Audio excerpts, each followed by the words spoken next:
네, 평론가 조우석입니다. 여러분 다 아실 겁니다. 지금 범좌빨 진영은 이번 대선에서 완전 후보 단일화에 성공을 했습니다. 의석수 3개를 가진 진보당, 즉 통진당의 후신까지도 6.3 대선에서는 이재명 지지선언과 함께 후보를 내지 않기로 합의했습니다. 즉 좌빨 진영 전체가 이재명 하나로 모아진 것입니다. 우리는 자유우파는 현재 상황이 다릅니다. 상황이 좀 유동적이지만 국힘당의 김문수 외에도 강경 보수 노선의 무소속 황교안 후보가 있습니다. 무엇보다 머리가 아픈 것은 중도 보수를 내세운 개혁신당 이준석이 별도로 각계 약진을 하고 있습니다. 이 이준석의 문제라는 걸 여러분이 이미 다 아실 것입니다.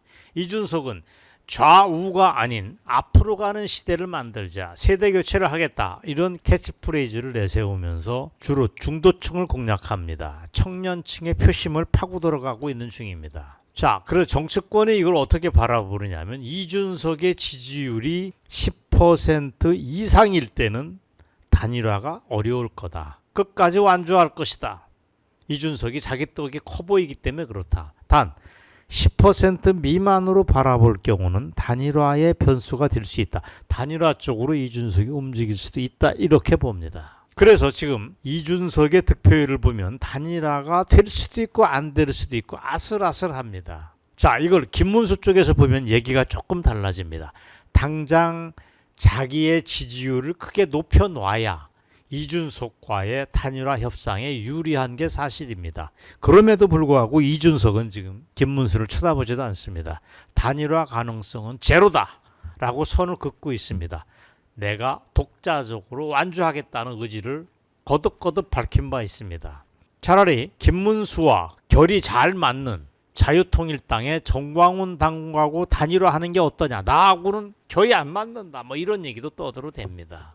비아냥되는 거죠. 물론 이준석의 표는 국힘당과 더불어민주당에 걸쳐 있다는 분석이 있습니다. 즉 이준석이가 까먹는 거는 국힘당 또 조금 까먹고 더불어민주당 것도 까먹는다 이런 얘기를 합니다. 저는 이게 꼭 그렇지 않다고 봅니다. 어차피 이준석은 보수라고 하는 간판을 달고 있기 때문에 이재명 표를 깎아먹는 분량은 거의 없다. 대부분 우리 표를 깎아먹는 결과가 이어질 수 있다고 봅니다. 따라서 이준석이가 완주를 할 경우 비명계라고 하는 선택지가 없는 민주당의 더 큰 악재가 될 수 있다고 하는 말은 거짓말입니다. 무책임한 소리입니다. 그런 이준석이 정말 싸가지가 없는 얘기를 퉁퉁 뱉어내고 있는 게 우리의 배를 상하게 합니다. 아주 기분이 나쁩니다. 이번 대선은 윤석열 정부의 비상계엄 소동으로 시작된 조기 대선이 맞다. 그렇기 때문에 귀책 사유가 있는 국힘당은 애초에 후보를 내지 말았어야 마땅하다. 여러분 이게 말이 되는 소리입니까? 그런 얘기를 떠들어대는 게 이준석이라는 위인입니다. 그리고 자신은 윤 어게인을 외치는 사람들과는 눈꼽만치도 말을 섞을 필요를 느끼지 않는다라고 입을 열기도 합니다. 한마디로 불쾌한 사람이 이준석입니다. 예전에 이준석에게 성상납 혐의를 뒤집어 씌워서 정치적으로 매장을 했던 게 국힘당 아니냐. 그런 국힘당이 이제 와서 자기에게 손을 내민다. 뻔뻔한 거 아니냐 이렇게 거꾸로 화를 내기도 합니다. 머리 아픕니다. 이게 우리의 현실은 현실입니다. 이런 와중에 김문수가 저는 절체절명의 정치력을 보여줘야 성공한다는 말씀을 드리겠습니다. 지금 김문수의 실력을 제대로 보여줘야 된다. 누구 의지할 필요가 없다. 불가능을 가능하게 하는 그런 능력을 발휘할 때가 지금이다는 걸 분명히 하겠습니다. 자, 누구나 얘기를 합니다. 현실 정치라고 하는 게 뭐냐. 이게 묘하다.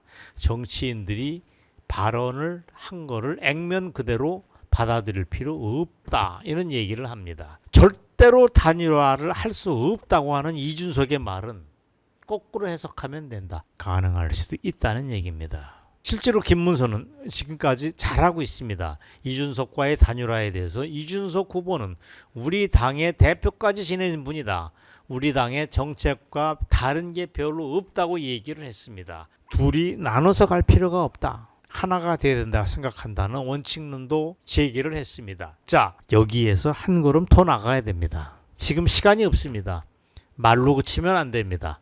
당장 김문수가 그 넓은 가슴으로 이준석을 즉각적으로 끌어안아야 됩니다. 방법이 뭐냐? 사람들이 기대하는 건 새 비대위원장으로 젊은 1990년생 김용태를 끌어들인 걸 보면 앞으로가 기대된다 이런 얘기를 합니다. 왜? 그 김용태가 이준석 계열로 분류됐던 사람이기 때문에 그렇습니다. 다 막판 단일화를 위한 김문수의 큰 그림이다 이런 얘기가 나옵니다.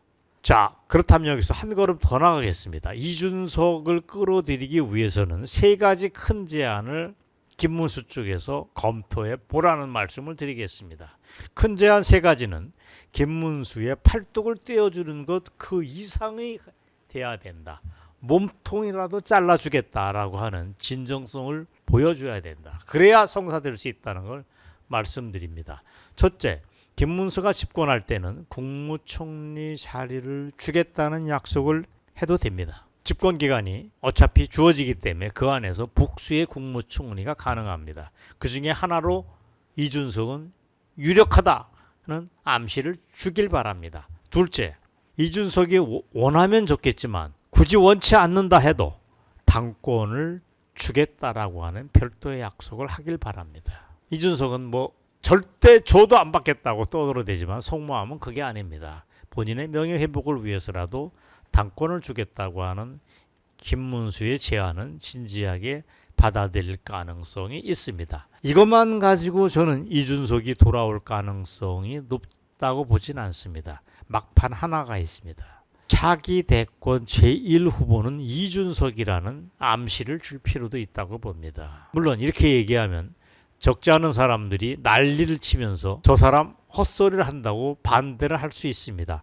아닙니다. 제 충정을 이해해 주시기 바랍니다. 이재명에게 대권을 넘겨주는 최악의 상황을 모면할 수 있다면 우리는 뭐라도 해야 됩니다. 이준석이를 좋아하네, 싫어하네라는 말도 지금은 사치입니다. 안 그렇습니까? 지금 어딜 가나 화제는 이겁니다. 이준석을 어떻게 끌어들일 거냐. 아까 제가 말씀드렸습니다. 국무총리 자리를 주어라. 당권을 줄 수 있다고 하는 제안을 하라. 차기 대권 후보로 이준석 당신이라고 하는 암시도 줘라. 요즘 어디 가면 다 화제가 이겁니다. 그러면 그때마다 제가 얘기를 합니다. 이 세 개의 당근을 염두에 둬야 되지만 플러스 하나가 더 있다. 이준석이 싱글이다. 노총각이라는 점을 염두에 두고 좋은 색식감을 당 차원에서 구해서 이준석 장가 보내주는 프로젝트도 가동해야 된다는 말까지 전합니다. 물론 공적인 일과 이준석의 사생활은 별개의 문제입니다. 그러나 지금 상황이 그만큼 급하다. 모든 걸 쏟아 부어야지 일이 될 수 있다. 그런 차원에서 이준석 장가 보내기 얘기까지 나왔음을 여러분이 이해해 주시길 바랍니다. 아무튼 단일화의 핵심은 이준석에게 세 가지 큰 당근을 안겨주는 것 플러스 알파까지를 염두에 두고 올인을 할 필요가 있다. 이재명에게 권력을 넘겨주지 않기 위해서라면 우리는 그 무엇이라도 해야 된다 하는 걸 김문수 진영에서 진지하게 검토해 보길 바란다 하는 말씀을 드렸습니다. 오늘 방송 여기까지입니다. 경청해 주셔서 감사합니다.